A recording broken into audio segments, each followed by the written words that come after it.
गलतफहमी। एक बहुत ही शानदार पार्टी चल रही थी।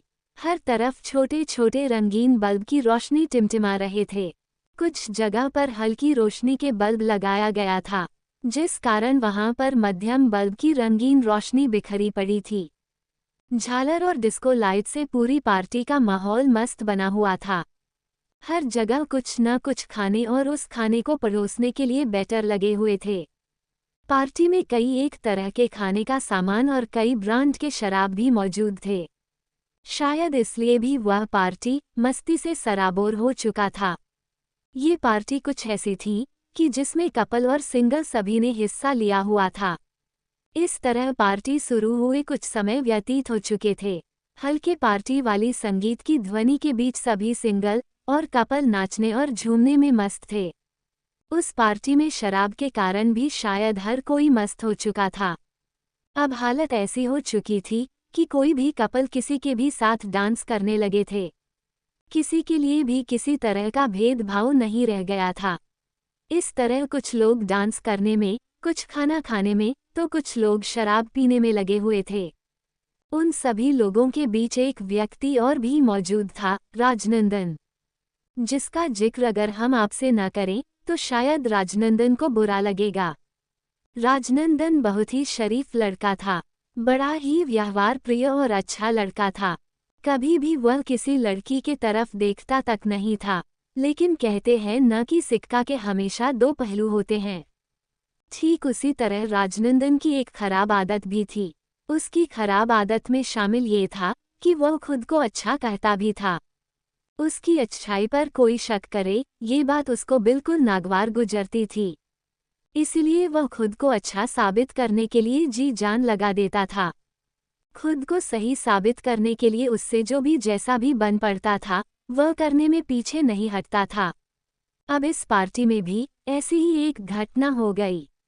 जैसा कि मैंने पहले ही बताया कि इस पार्टी में सभी लोग खाने पीने में मस्त थे, व्यस्त थे। सभी लोग पार्टी में हल्के साउंड के साथ डांस वाली म्यूजिक पर डांस करने में लगे थे। पार्टी में शराब ने लोगों को मदहोश करना शुरू कर दिया था। जबकि राजनंदन पार्टी से कटे कटे रह रहे थे। उन्हें लग रहा था कि उनसे कोई गलती न हो जाए और उस गलती का कोई इल्जाम न लगा दे। इसलिए वह पार्टी के एक साइड में खड़ा होकर कोल्ड ड्रिंक पी रहा था, क्योंकि राज का मानना था कि शराब पीना गलत है। साथ ही उसे शराब के कई नुकसान का भी पता था। समाज के लोग भी यह मानते थे कि राजनंदन शराब नहीं पीता है। लोगों को झूमते देख राजनंदन भी अपनी ही जगह पर झूमने लगा था। इसी बीच डांस करते हुए एक महिला राजनंदन से जाकर टकरा गई और राजनंदन पर गिरने लगी थी, पर राजनंदन के सहारा देने के कारण वह खुद को संभाल ली और मदहोशी की उसी हालत में ही वापस पार्टी में शामिल लोगों के बीच फिर से डांस करने चली गई। उस महिला को इतना भी होश नहीं रहा कि वह किसी से टकराई भी थी। वह महिला फिर पहले के ही अंदाज में डांस में मस्त हो गई थी। जबकि इधर राजनंदन का उस महिला के टकराने मात्र से हालत खराब होने लगी। वो खुद में शर्मिंदगी महसूस करने लगा। खुद को संभालते हुए पार्टी में शामिल सभी लोगों की तरफ सरसराती नजरों से देखने लगा। उसने देखा कि सभी लोग खाने पीने और डांस करने में मस्त हैं। किसी का भी ध्यान राजनंदन या राजनंदन से टकराई हुई उस महिला के तरफ नहीं था। फिर भी वह खुद में ही बड़बड़ाया, लगता है लोग मुझे उस महिला से टकराते देखा है और मैं इस बात को समझ न जाऊं, ये सोचकर लोग मुझे अनदेखा कर रहे हैं। बाद में कहीं ये लोग मुझे उस महिला से छेड़छाड़ करने का या लड़कीबाज ना समझ ले। शायद वो मुझे इसलिए ही नज़रअंदाज कर रहे हैं। शायद ये लोग बाद में मेरा मजाक उड़ाएंगे। अच्छा तो ये होगा कि मुझे अभी के अभी इन लोगों के दिमाग से महिला से छेड़छाड़ की बात निकालनी होगी। ये सोचकर राजनंदन एक व्यक्ति के पास जाकर उसे खुद के तरफ देखने को और वो उसकी बातें ध्यान से सुने ऐसी विनती भी करता है।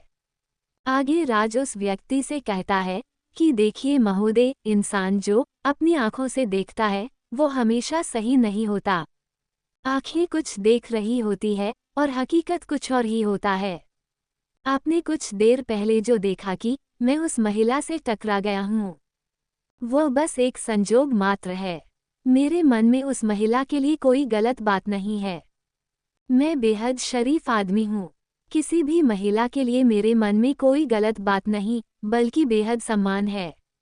इधर सुनने वाला व्यक्ति शराब की हल्की हल्की घूंट मारने में मस्त था। वह भला राजनंदन को क्यों सुनने लगा? सो म्यूजिक के तर्ज पर वो व्यक्ति हाँ हाँ में अपना सर हिलाता रहा। इस तरह राजनंदन ने अपनी पूरी सफाई उस व्यक्ति को दे दी और खुद को थोड़ा सा हल्का महसूस किया। लेकिन फिर उसने सोचा, हो सकता है कि किसी और ने भी उस महिला से टकराते हुए मुझे देखा हो, तो फिर दिक्कत हो जाएगी। इसलिए उसने एक और व्यक्ति को अपनी बात सुनने के लिए अपनी तरफ से हाय हेलो किया और उसे अपनी बात सुनने की विनती करने के बाद कहा कि सर, आप तो मुझे अच्छी तरह से जानते हो, मैं हमेशा महिलाओं से दूर ही रहना पसंद करता हूँ, मगर आपने जो देखा कि मैं एक महिला से टकराया हूँ, वो सच नहीं है। वो महिला खुद ही नाचते हुए हमसे टकरा गई थी। अब आप ही बताएं कि इसमें भला मेरी क्या गलती है? मेरी तो कोई गलती ही नहीं है, लेकिन इसमें कुछ लोग हमें गलत समझ लेते हैं, जो सही बात नहीं है। राजनंदन को सुनने वाला व्यक्ति भी पहले वाले व्यक्ति की तरह ही म्यूजिक की तर्ज पर थिरक रहा था और शराब की हल्की हल्की घूंट पी रहा था। राजनंदन के फिर से बोलने पर वह व्यक्ति हाँ हाँ में अपना सिर हिलाने लगा और म्यूजिक के साथ झूमता रहा। राजनंदन ने फिर तीसरे व्यक्ति के सामने अपनी सफाई दी, लेकिन फिर भी उसे संतोष नहीं मिला। फिर क्या था, इसके बाद चौथे पांचवें ही नहीं बल्कि कई लोगों से महिला से टकराने की बात कह डाली। जब इतने में भी मन नहीं भरा तो वह स्टेज पर चला गया और म्यूजिक बंद करवाकर खुद से माइक पर अपनी सफाई रख दी। लोगों को अपनी तरफ ध्यान करने को बोलते हुए आगे कहा, दोस्तों, मैं निहायत शरीफ आदमी हूँ, लेकिन कुछ लोगों की आदत बहुत ही खराब होती है। जरा सा कुछ देखा नहीं और उसकी चुगली करनी शुरू कर देते हैं। उन्हें इस बात से कोई फर्क नहीं पड़ता कि ऐसा करने से किसी शरीफ आदमी की कितनी बदनामी होती है। अब आप ही बताए, अभी से थोड़ी ही देर पहले मैं कोल्ड ड्रिंक्स पी रहा था और एक महिला नाचते हुए मुझसे टकरा गई। वो महिला गिरने ही वाली थी कि मैंने उसे सहारा देकर बचा लिया। अब लोग हैं कि इस बात को सबको बताते फिर रहे हैं। उन्हें लग रहा है कि मेरा कैरेक्टर ही खराब है। क्या मैं ऐसा हूँ? नहीं, बिल्कुल नहीं। मैं कैरेक्टर लेस बिल्कुल नहीं हूँ। फिर आप ही बताए, ऐसा करने की क्या जरूरत है? मगर नहीं, लोगों को तो बस किसी की बुराई करने का बहाना चाहिए होता है। किसी की घर तक उजड़ जाए, इससे उन्हें कोई फर्क नहीं पड़ता। बस उन्हें चुगली करने का मौका मिल जाना चाहिए। पता नहीं क्या हो गया है इस समाज को, कैसे कैसे लोग रहते हैं यहाँ। शर्म आती है मुझे ऐसे समाज पर। हाँ तो दोस्तों, आप ही बताए कि राजनंदन को किसने कैरेक्टर लेस कहा और लोगों को महिला से टकराने की बात किसने लोगों को बताई? कमेंट जरूर करें।